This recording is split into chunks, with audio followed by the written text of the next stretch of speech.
In today's video, I'm going to teach you how to create a countdown timer in GoHighLevel.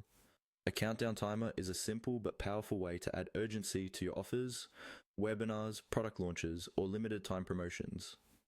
By the end of this tutorial, you'll know exactly where to find the countdown settings, how to create a new timer, and what to pay attention to as you go through the on-screen prompts. First, log into your GoHighLevel account and make sure you're in the correct location or sub-account where you want the timer to live. Once you're there, look at the left-hand side menu and click on the marketing section. This is where GoHighLevel keeps tools related to campaigns, templates, and assets that you can use across your funnels and pages. Inside the marketing area, look for the option labeled Countdown Timers.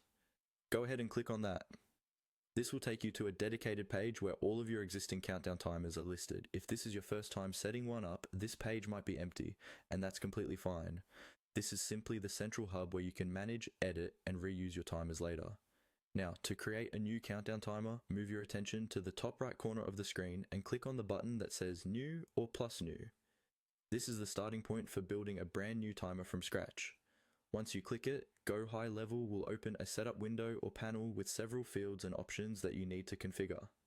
From here, just follow the on-screen prompts. You'll typically be asked to give your timer a name, which is mainly for your internal reference, so choose something that clearly describes its purpose, like Webinar Launch Countdown or Holiday Sale Timer. Then set the end date and time.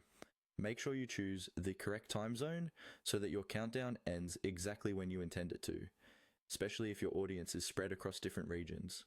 You may also see options to choose whether the timer is a fixed deadline, which ends at a specific date and time for everyone, or an evergreen style timer that can reset per visitor. As you go through these fields, take a moment to double check your settings before saving. When you're done following the prompts, save your new countdown timer. It will now appear in your countdown timers list and will be ready to embed into your funnels, websites, or emails inside GoHighLevel.